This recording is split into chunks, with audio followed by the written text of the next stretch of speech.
We don't need to make better decisions. You just have to make the one you can't take back. It is your next evolution. And so many people have been through irreversible steps before, but the more successful you become, the harder it becomes, because we believe that in order to have the success that we want, we have to downgrade the life that we have, which is just completely not true.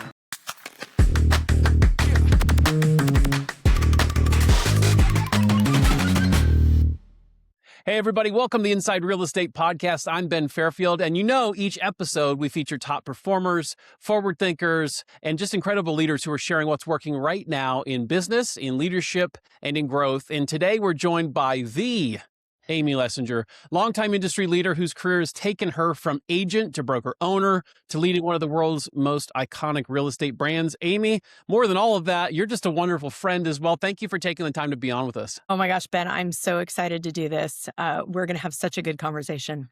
Absolutely. Okay, so I know you really, really well. I don't assume that everybody does. So let's start. Let's go back to the beginning. First, before we go there, though, tell us who is Amy? Who is Amy? I am a leader and I am a builder of people.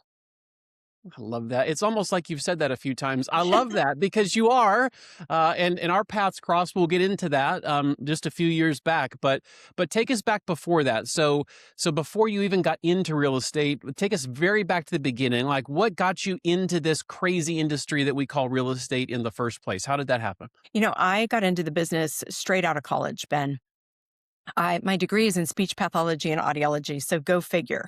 But my dad was a developer, and I knew that I was not going to go on to be a speech pathologist. I just lacked the patience. Imagine that. I'm pretty goal-oriented. And so he said, why don't you give real estate a try? So I said, all right, I will give it 3 years, just like I would my master's degree. I poured myself into it. I took every class I could take. I traveled around the country to find gurus, and I fell in love with the business, never looked back. So that was almost 35 years ago, which is crazy. And went on to become a team leader, a broker owner. And then, as you said, went on to lead RE/MAX worldwide. Amazing. Now, you say that tongue in cheek, because I know for you, it's just all part of the journey, but we're going to break that down because that's pretty amazing. And I love your story. So I want to make sure we get everything out for the listeners around it. So you first get in, you commit to yourself that if you're going to do it, which I know this to be true, if you do anything, you're 100% in. And so no surprise, you're traveling around the country, you're taking in everything you can get to really master the craft. When in that journey, in those early days, when did you realize it wasn't just going to be like a job, but something that you wanted to actually build, like something that the bug bit you, if you will? I think, like so many agents, when you solve a complex problem for a buyer or a seller, there's a rush from that. Moving and buying and selling real estate is a very emotional process for a lot of people. We always talk about, logical decision makers. I think emotional decision makers make up about 70 to 75% of how people make decisions. I took to that very easily. I understood the emotion that was tied to the decisions they were trying to make. I always worked really hard to anchor them back to their why. What about this move is so important to you, so that when they lost their minds midway, we had a foundation to return to, because it is emotional. But I just loved solving all those complicated problems and really fell in love with the intricacy of the business. Everybody thinks it's a simple business. It isn't when you have an escrow falling apart for very complicated reasons that are hard to understand. And so I just always loved working through those challenges, and I fell in love with the complexity of the business. Yeah, it's like a puzzle, right? And I think I share the same sentiment. That's what I loved about it too. Like if they were all smooth and easy, it'd be boring and we probably wouldn't have done it. But it's because each one is a little bit different and there's challenges and issues to solve, and you're working on getting through, which is kind of the fun and challenging part of it. So you get in. Clearly, you have great success. Then you go from single agent to team. Talk to me about that. Like, what did that look like? Why did you decide to do a team? What was that point in time where you said, okay, this is my next path? I think really, one thing that I should share with the people who are listening is the business is absolutely not easy. And I think there's lots of people who get in thinking that it is easy. And at the end of the day, it's a contact sport. And so prospecting, making sure that you are known in your community, making sure that you are positioning yourself as the choice Mm, is critically important. And I think those were some of the harder lessons that I had to learn leading up to being a team. And as I built and became more successful, I realized that, I was capped in terms of my ability to scale and do more because we all just have that 24/7 in a week, right?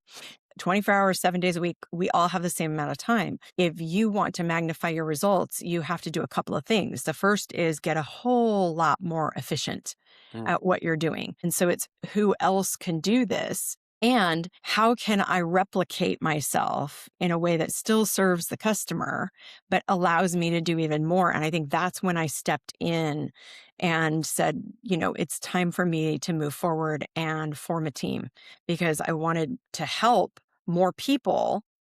My business was growing, but I also didn't want to be the absent parent. I wanted to make sure I was raising young kids and wanted to make sure that I didn't miss all those things. Ben, I know how important that is to you. yeah. You spend so much time with your boys, and I just didn't want to miss it.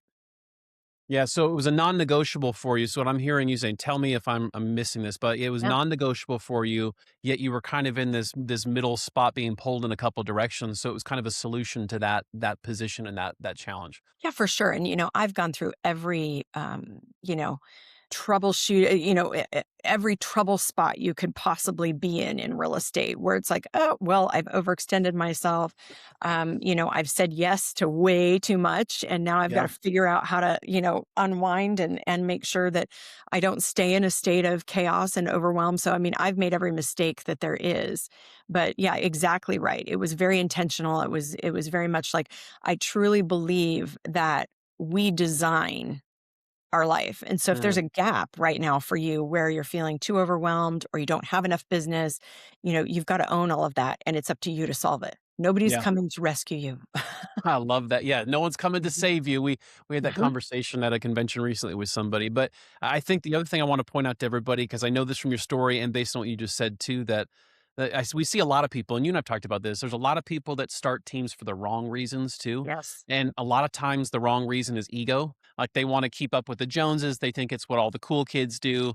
And there are, quite frankly, some people that just have no business running a team or owning a team. Right. They shouldn't do a team, and maybe for them the best path is multiple assistants or Mhm. different structures of getting to the same place. So team isn't always the only way to get there, but for you it was motivated in the right way. It was for the right reason, and it worked out. And so fast forwarding a little bit, right? So you build your team, Mhm. you've got great success, and then you're like, hey, I know what would be fun.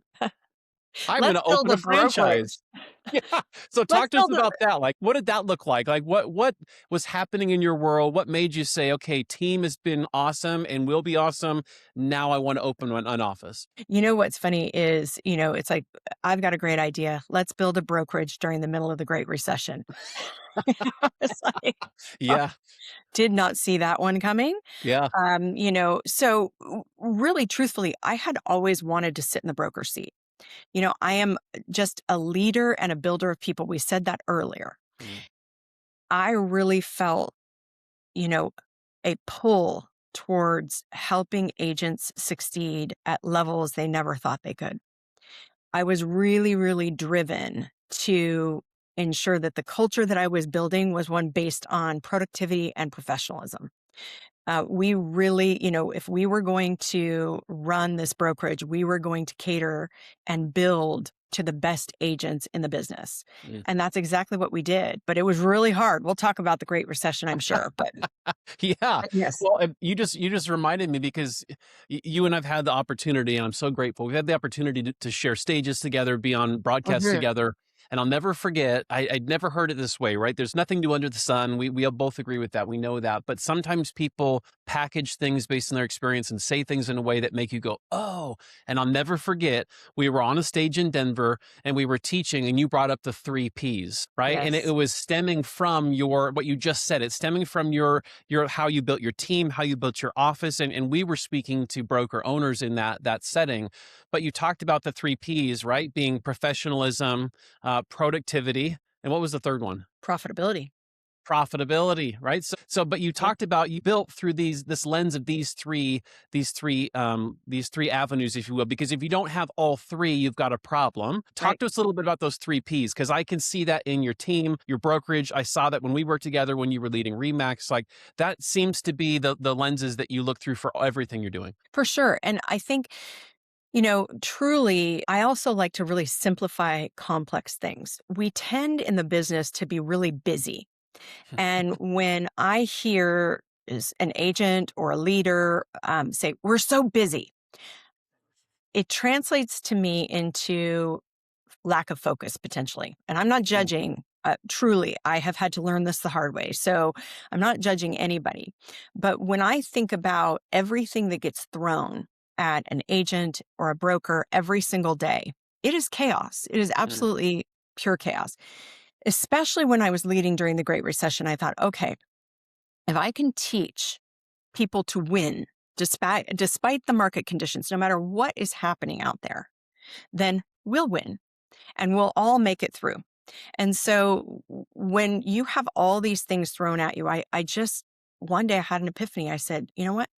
If it doesn't make an agent more professional, which means better at their job, we're not talking about it.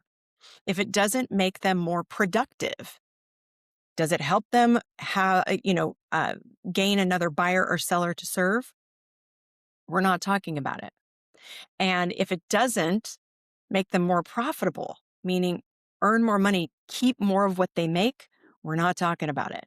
And so I had to cut out so much noise during that time. And, it's interesting, even though, yes, the economy has changed in the last couple of years, we're nowhere near what we went through during the Great right. Recession. But I think the industry is at an all time high of noise, complete droning, constant noise. Yeah. And it's very difficult for agents and brokerages to actually focus on what matters.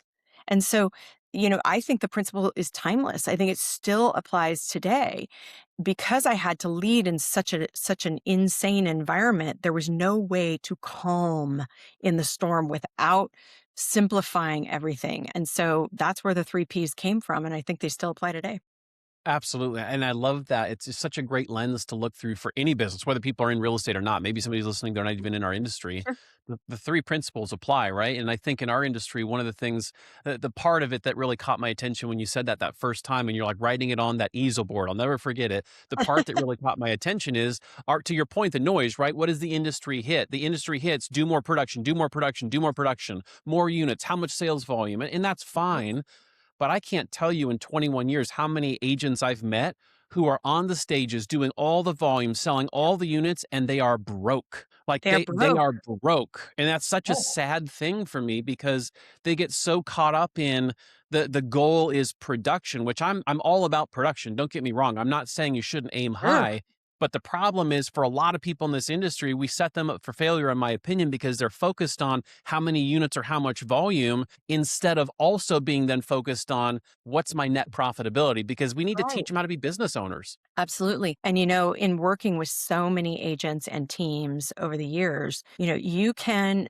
find a solo agent who is selling $500,000 a year in GCI and they are keeping, 350, for example, Yep. versus somebody who's selling 1,000,000 and only keeping 900,000 or only keeping 100,000. Their Yeah. expenses are so bloated to produce that $1,000,000 in GCI that their margins are really thin and really tight. So, you know, profitability is absolutely the name of the game. And I think Mhm. so often the noise in the industry of you need this latest, lead gen strategy, you need this latest social strategy. Look, all those things are important, Mhm. but if you're not measuring the ROI tied to it and you can't truly at the end of the year tell me what was your margin on that endeavor, maybe you shouldn't be doing it. Yeah. Yeah, 100%. We were Yeah, recording another episode yesterday and we talked about the importance of doing an audit. Like the agent should be doing an audit, just like corporations do, just like businesses do, but like sure. where are your leads coming from? How much of your resources are going in that direction? And then Mhm. do I need to shift those resources? Again, all tied to how am I driving towards getting my net profit margin as That's high as right. it can be. I That's love right. that. So, okay, so thinking back to your days as an agent, what you learned building that, and then your days of a team, building your team, then to your days as a broker owner, leading through the Great Reset, which I would argue probably was the best gift you could have been given because I was leading an office at the same time, and I'm grateful for that Me experience. too. But all that to say, what lessons through all of those different experiences, your earlier entrepreneurial years, still shape how you show up and lead today? Well, you're 100% right in terms of being grateful for the experience. It was prolonged, it was severe, it was scary. We almost lost everything. I remember that I was sitting, at the kitchen table. It was 2 o'clock in the morning. I had $1,543.15 in my bank account. You remember the number. I do. We had a $24,000 a month lease and Oh, payroll and everything else. And I just remember thinking, what am I going to do? How am I going to solve this? And that's where, I had this epiphany and I said, you know what? If I can teach myself and our agents how to win no matter what is happening in the market conditions, then we will win. I just fully believed that. And I think the other thing is being a broker owner. We truly, I believe that they are some of the best leaders out there. You know why? Because every single person that you lead, they choose to walk back through the door every single day. They can, I think you coined this phrase, Ben, they can vote with their feet. yeah. Yeah, we're So when mercenaries you, as agents, to your point. Like, we can yes, leave in a heartbeat if we don't like the color that you painted the lobby. that's right. Absolutely. And so when you lead in that kind of an environment, the holes in your leadership become highly evident. Mm. And I remember an agent walked in and said, I just don't know that I can afford to be here. This was during the Great Recession.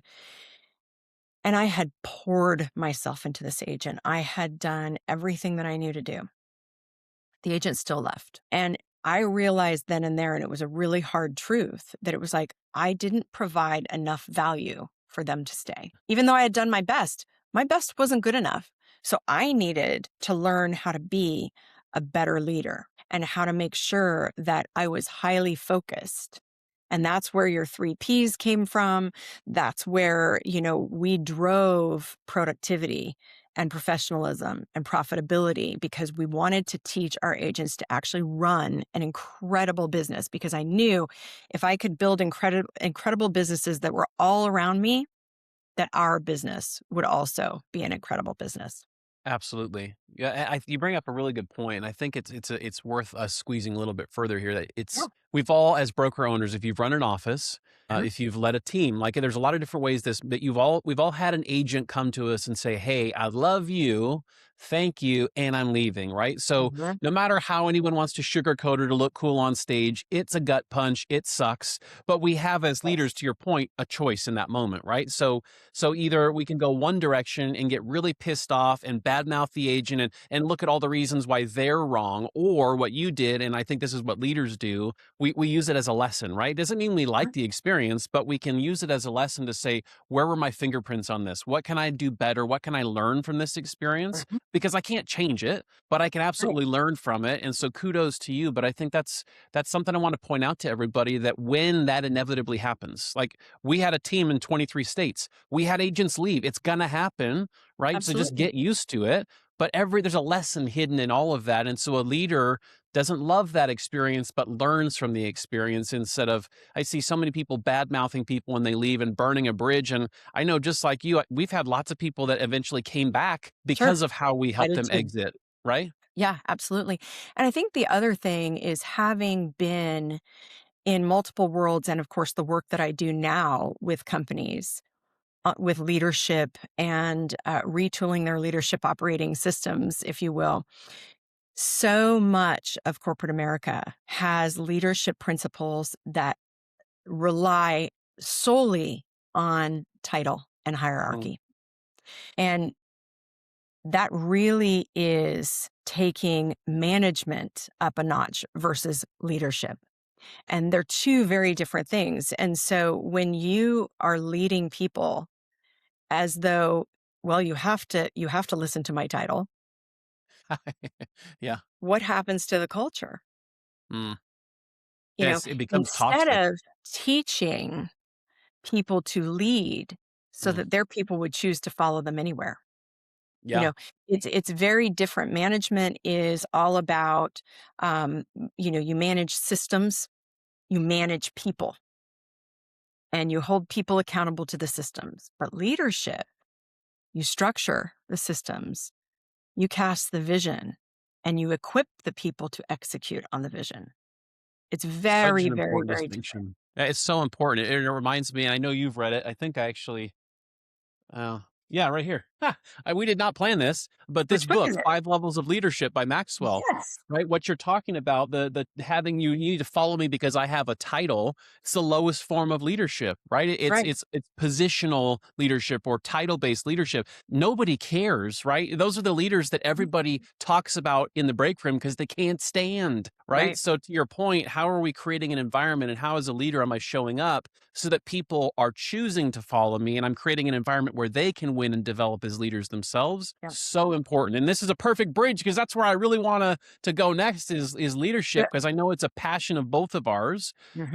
And so let's continue here in the story because it's perfect bridge into leadership. So solo agent, team, brokerage, you not only survived the 2008 market, but then you all thrived through it. You were winning lots of awards, very profitable, and then some point in time you got a call and you took a nod to go into the corporate side of leadership with Remax. Talk to me about that transition. Like what prompted that? What were you really looking for, and how did that come to play? Well, we might have to back up just a little bit because this is something important that I think a lot of people go through, a lot of agents go through, a lot of brokerage owners, and generally leaders. Um, I had, done all those things, won the award, number one market share. We were selling, over 1 billion in sales, and the market had cut by half. So we were wildly successful, right? This was, everything I ever wanted to build. Yet, so often when we build something like that, we sort of arrive and find ourselves like, this isn't fueling me like it used to. Mm. Maybe I'm burned out. Maybe I want something else, but you think, how could you want something else? You've been building this entire time and you finally achieved it. And so it's literally like that next mountain is calling, right? But I didn't know at the time that's what was happening. So I was a little bit unhappy for a number of years in Mm. terms of, I thought it was burnout. And so what do you do as a high achiever? You hide. And honestly, Ben, at the end of the day, I didn't know who I was without it. I Mm. truly, I had evolved my leadership, but I really did want more. I wanted a bigger stage. I wanted more people to help. Yet I couldn't quite admit that to myself at the time. So I Sure. stayed, probably 3 years too long. Mm. My husband at the time begged me to sell, and he knew, he could see it. He's like, this isn't fueling you anymore. And yet I just couldn't quite bring myself to do it. So I finally decided to do it. And only then did the doorway open up with some other opportunities. I had a number of opportunities and I had decided to sell it not knowing what I was going to do next. I now call that, an irreversible step Mm. where it's It's like, it's one of the things you you, teach. yes, it is. And it's, Yeah. it's one of those things that we've all taken an irreversible step in our life. This is, I call it when you make a decision, you take action, and you close the door behind you. We don't need to make better decisions. You just have to make the one you can't take back because Mm. it is your next evolution. And so many people have been through irreversible steps before, but the more successful you become, the harder it becomes because we believe that in order to have the success that we want, we have to downgrade the life that we have, which is just completely not true. Yeah. And so I decided to go ahead and sell the business, not knowing what I was going to do. And only then, you've heard it before. It's like the only way is through. And Mhm. so I took the leap of faith, sold the brokerage, wasn't sure what I was going to do. And then a very good friend of mine gave me a call and said, would you ever consider coming to the corporate side? And I said, No. However, after many months of talks, we came to an agreement and I said yes. And I'm so glad I did. It was an Mhm. incredible experience. Now I say, I've got so much knowledge about what corporate America could learn from the entrepreneur spirit and what the entrepreneur spirit could learn from corporate America. Yeah. And, it just was an incredible journey. And, And uh, and I loved it. that is that could be an episode right there. Like, but I we're not know. stopping. So nobody don't get too excited. But I think that's so important there because you took a step, and I Mhm, loved what you said that a lot of leaders when they're in that position they feel stuck and then they feel like they have to downgrade their life. mhm. It is so true, and fear is what holds a lot of people back, right? And so to your point, your Absolutely. identity was in the brokerage; it was attached to it. So Sure.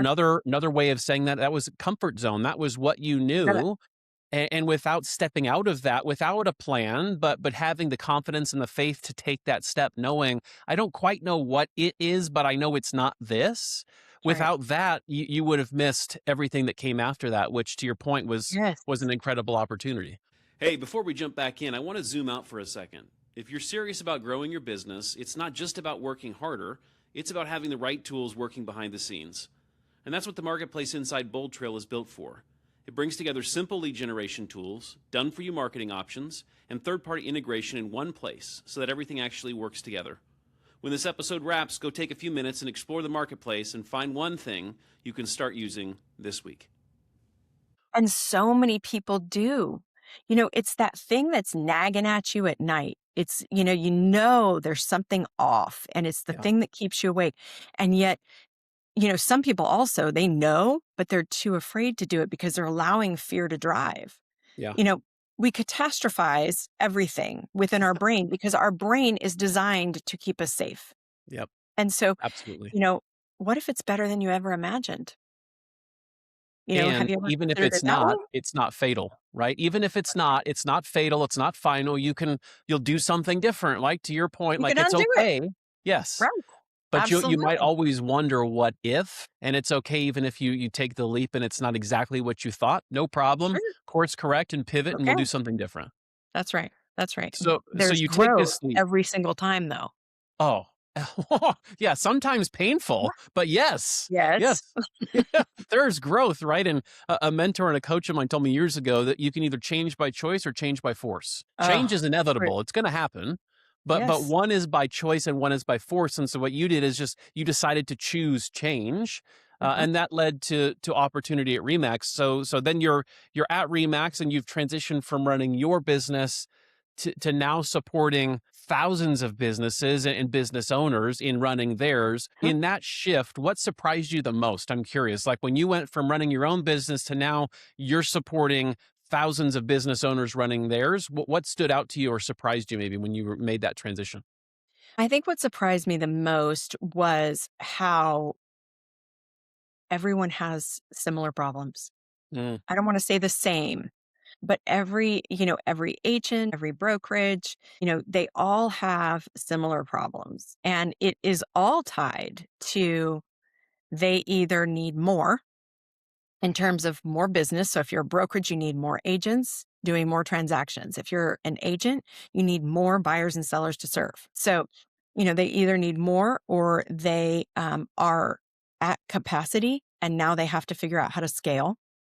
So they have more than they can handle. I dare I say too much without the appropriate foundation to support the growth that they have. mm. And so it's really interesting to watch agents, leaders, broker owners, and how they move through these various phases because everybody's facing a similar problem or has faced it, you know, at some point in their career. Yeah. Yeah. There's again nothing new under the sun, right? Different Yeah. variations, but a lot of at the core, most of them are similar challenges.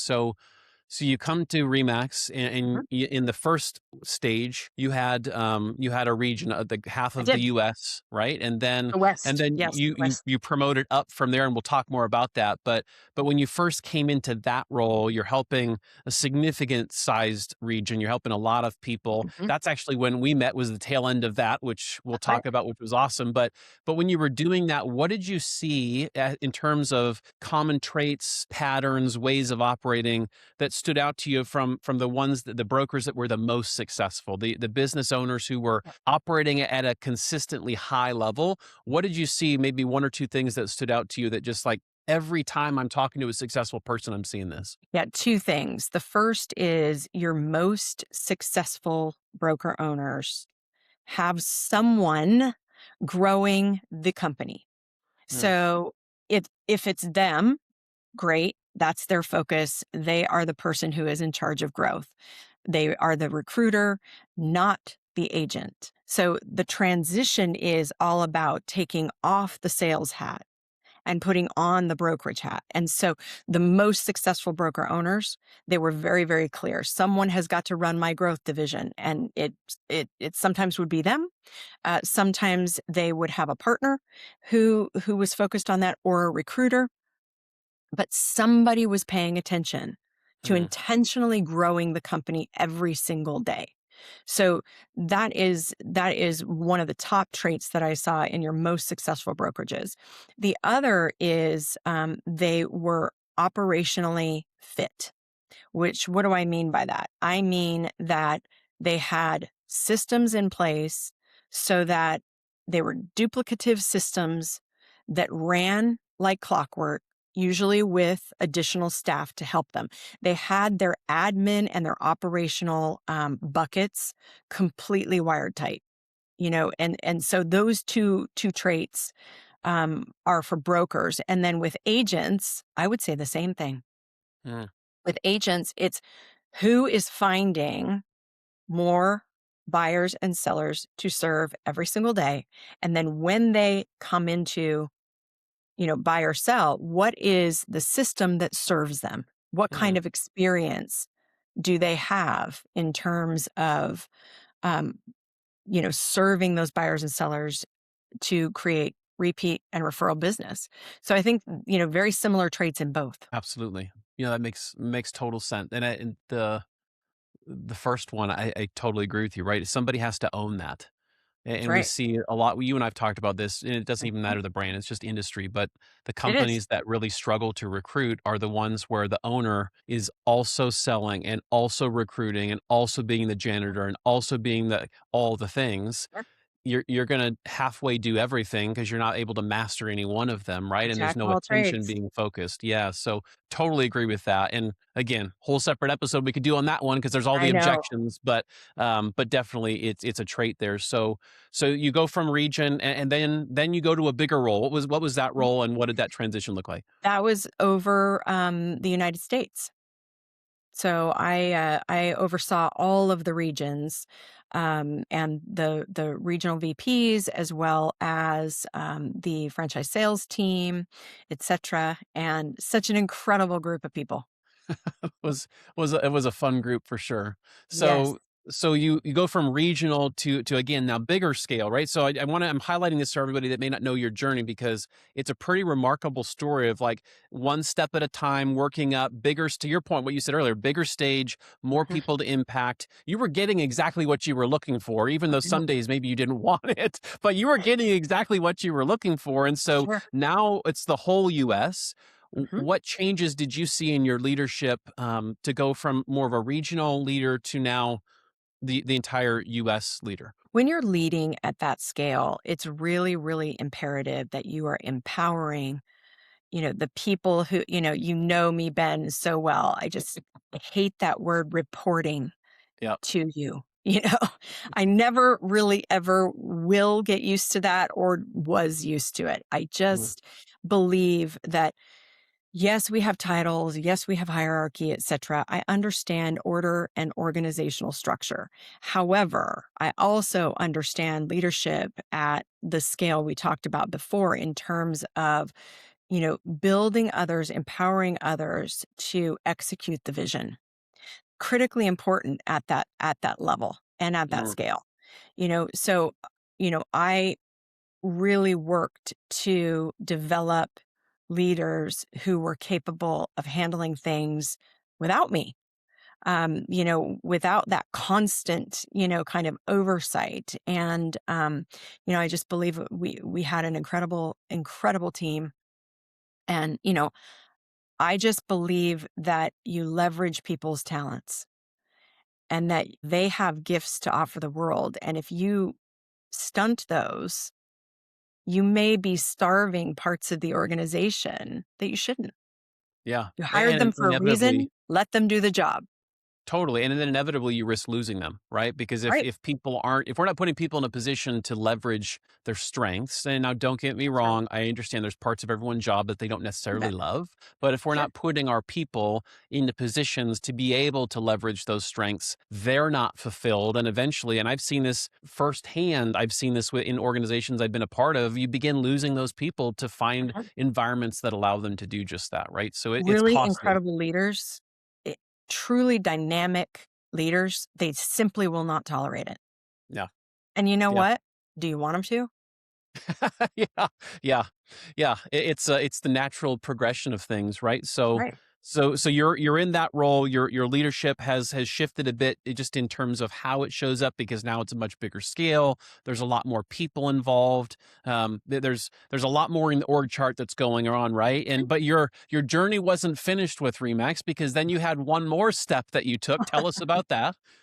Well, I was ultimately promoted to be president of Remax Worldwide.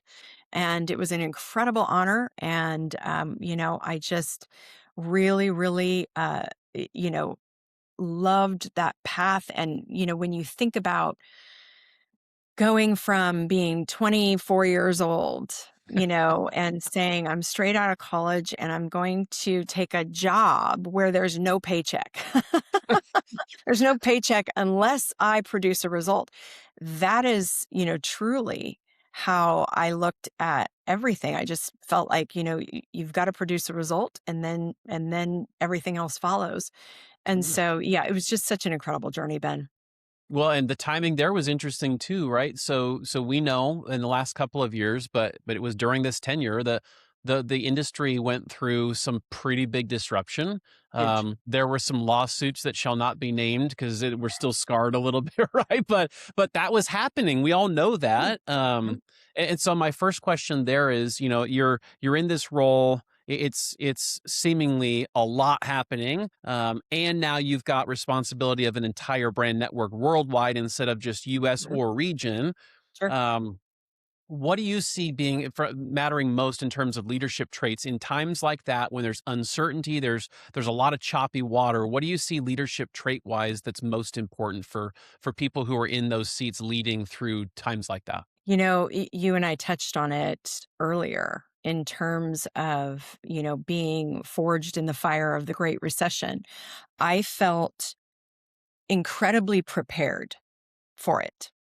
I just felt like I was not overwhelmed by it in Yeah, the least. I understood the issues. I understood how it would impact an agent and, the brokers. And I think that the number one leadership trait that you have to bring forward is you are leading despite everything else that's going on around you. It's sort of like you're in those choppy waters. Well, if the captain is freaking out, yeah, thinking, "Oh my God, wave is going to overtake us," you you run the risk of compromising the entire mission. So when there's massive chaos going around, same principles as when I was leading, our brokerage during the most horrendous economic downturn I've ever experienced. The same principle applies. What is, necessary, absolutely necessary to make sure that we keep the network professional, productive, profitable. yeah, And, yes, what can we control in this situation versus what do we not control in this situation? We didn't create the outcome. right. However, we had to lead through. And that's what we did. Yeah. And I can attest to that firsthand, just so everyone knows that you're not just blowing smoke, because you don't.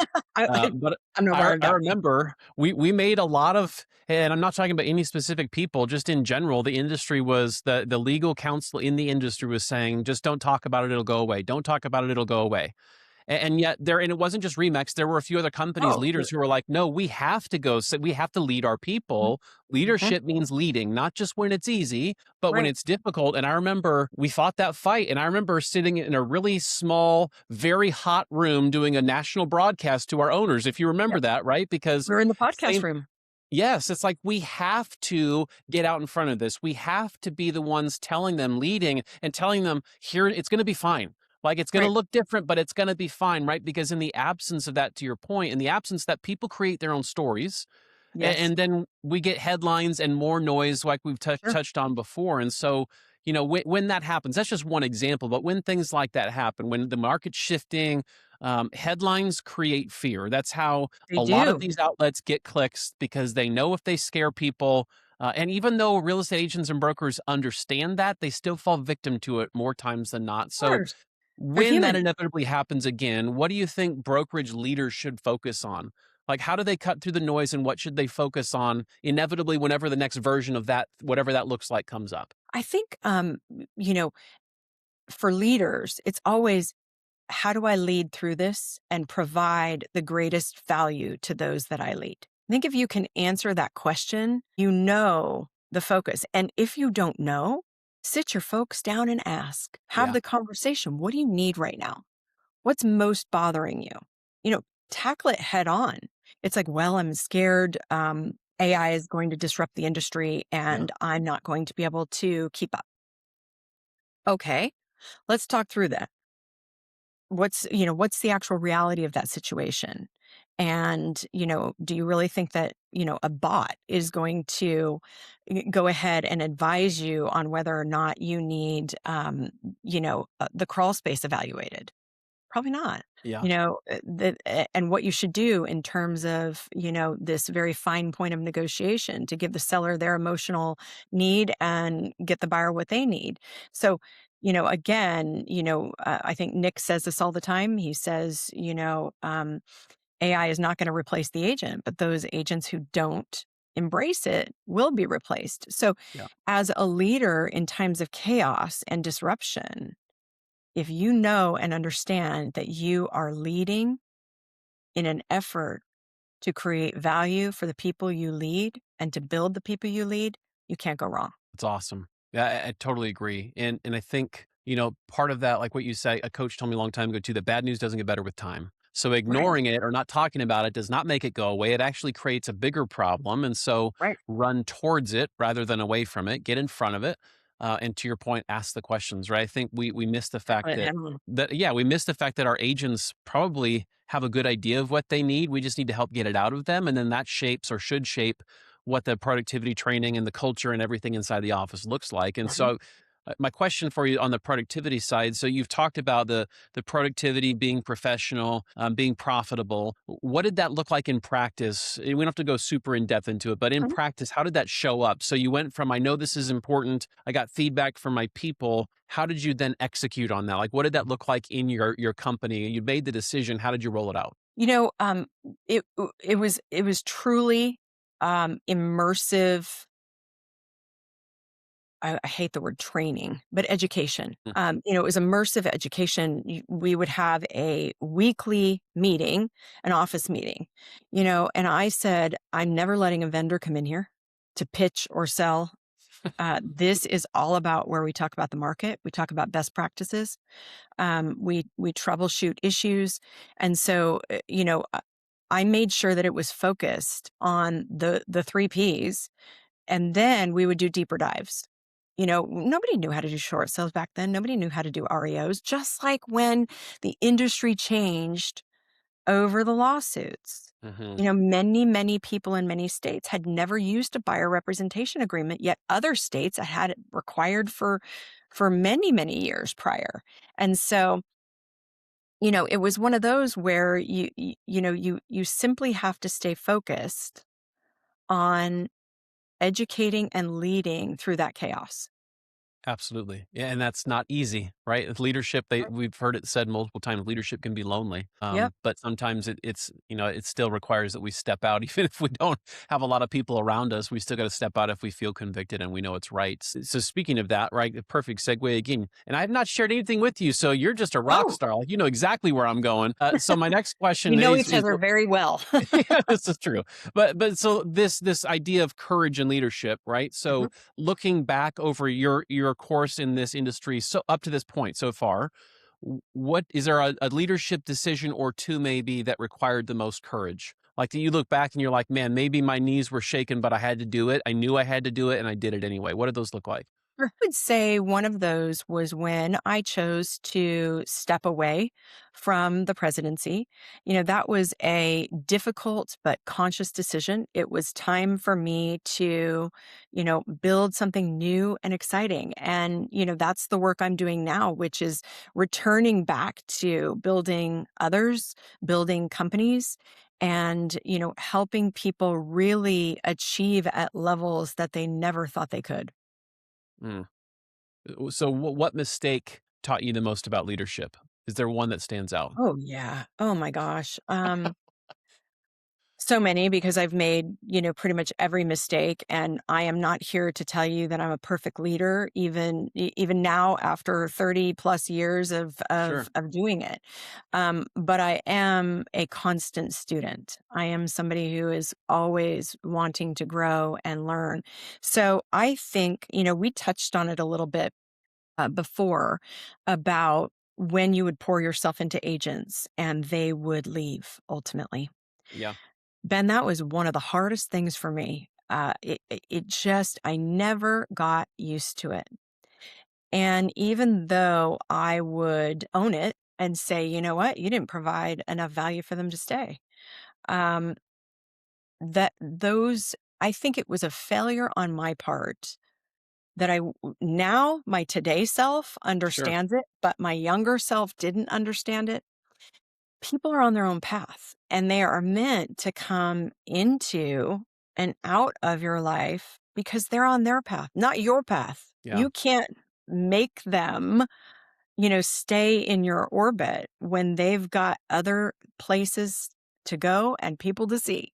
So I think had I been able to understand that a little bit better in my younger years, I think I wouldn't have suffered as much. I think I suffered a Mm, lot because I took it so personally instead of understanding it was not about me. It yeah. was about their own growth, their own evolution, and that our time together had come to an end and that it was okay, that there was no reason for there to be any angst, that it was sort of like, well, I'm really excited for your next journey. And I hope that it's everything that you want. And so, it took me a lot of years to learn that. And I wish I would have learned it sooner. Yeah.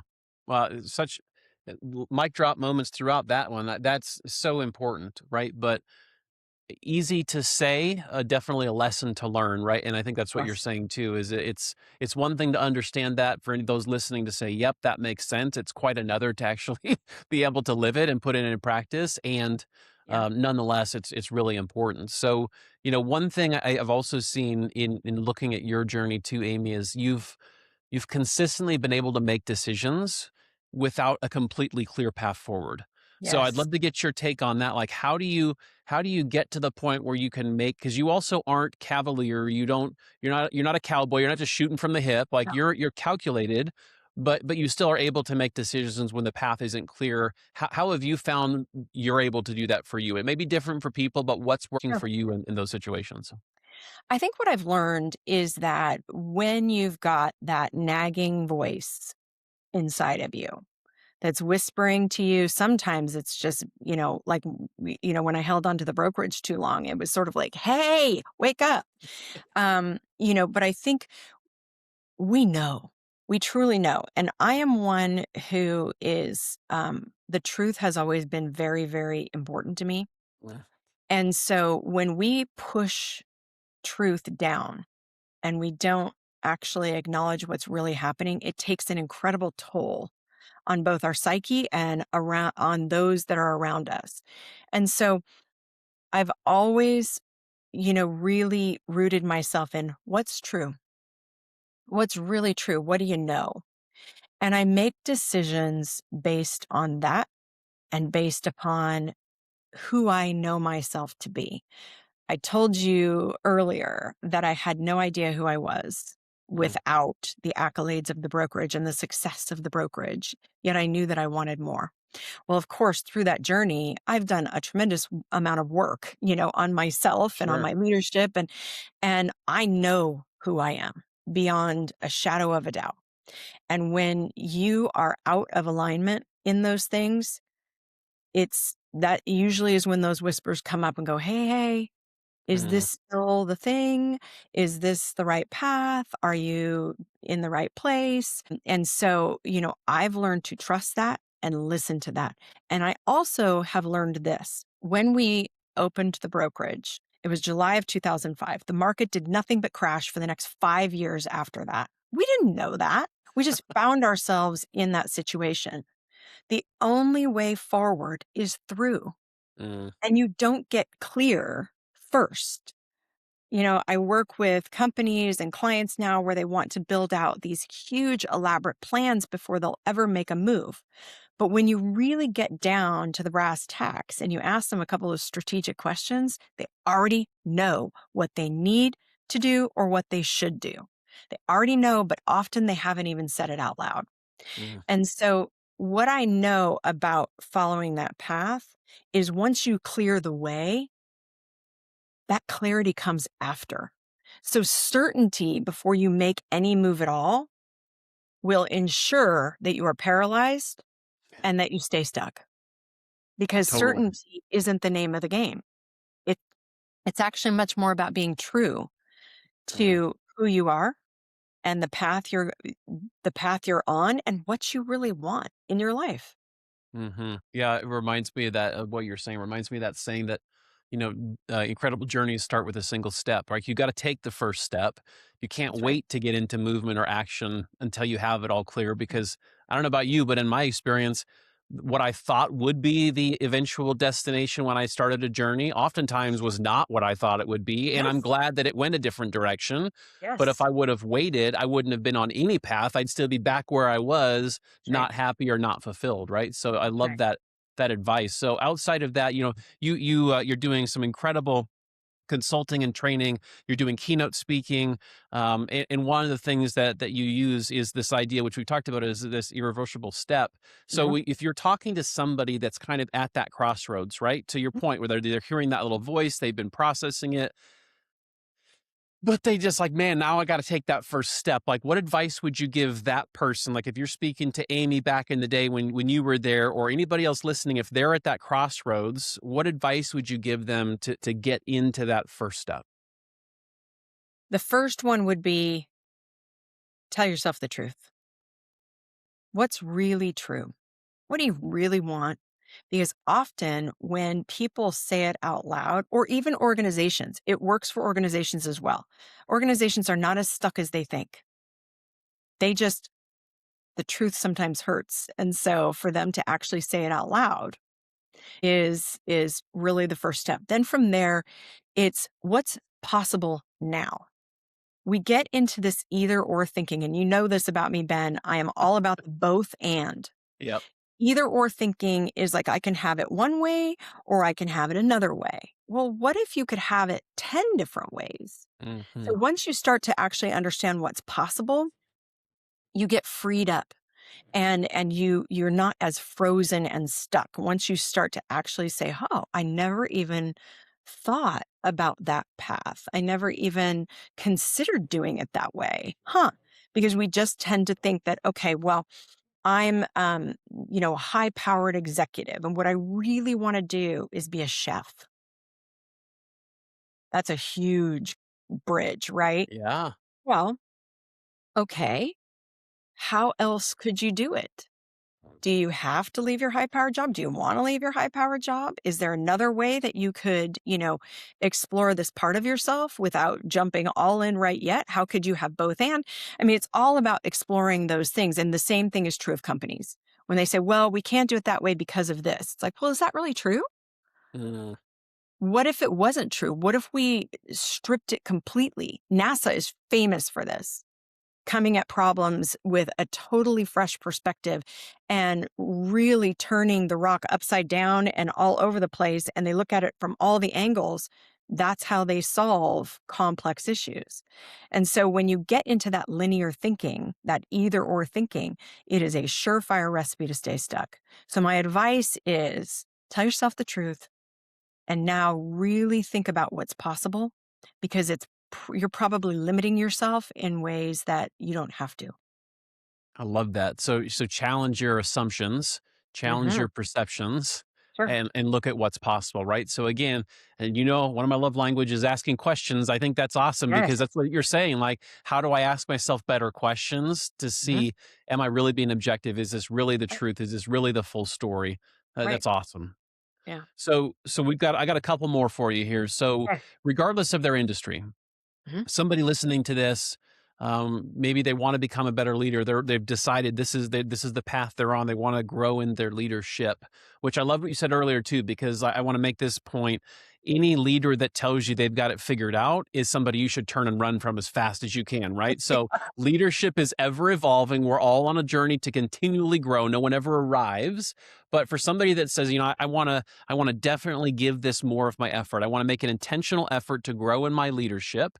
What would you say they should commit to this week? What should they start this week to start that path? Not the whole journey, but what's that first step that we were talking about this week for them?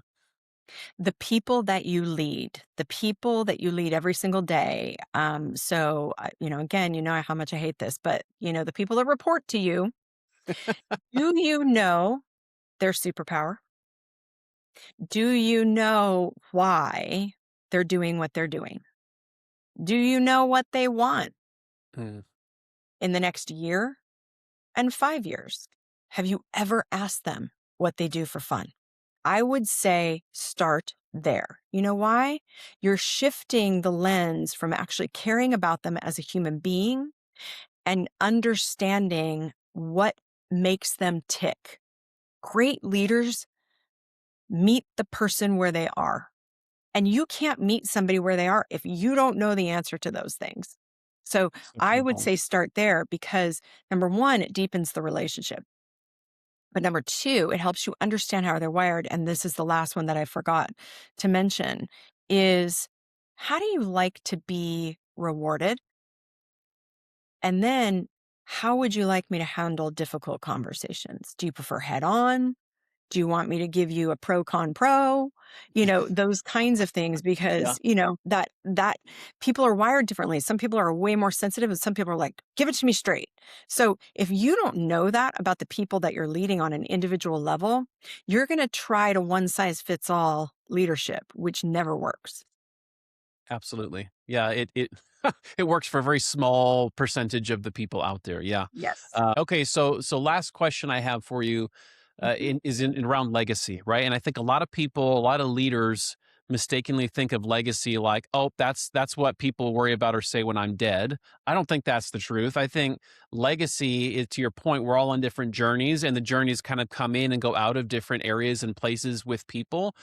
What is important to you? What do you want your legacy to be, regardless of any time frame? But what do you want people to say about you, to feel when you're in their presence, and to reflect on when you're not on the same path with them anymore? I think it's, she was real, a real human being. I think that's important to me. And this part of my leadership journey is all about impact over effort. Mm, I used to think that, you prove your worth by doing more, more, more, more, more.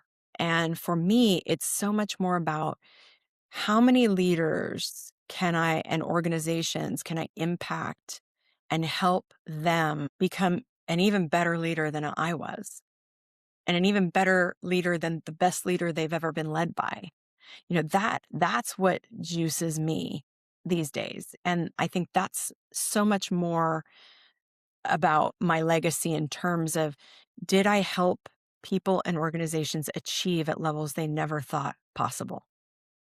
That would make me very happy in terms of that's my legacy. amazing.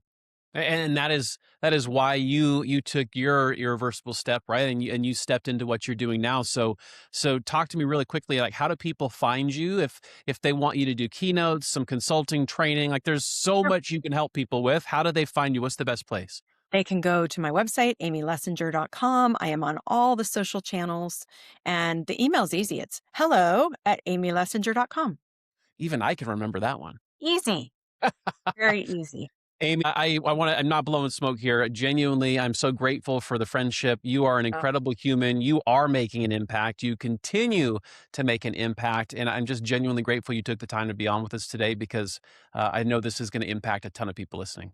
Ben, my friend. Oh my gosh, this has been such an awesome conversation. And thank you for having me. I'm so proud of you and everything you're doing. You are making a huge difference out there as well. So, what an awesome conversation. I hope we'll do it again soon.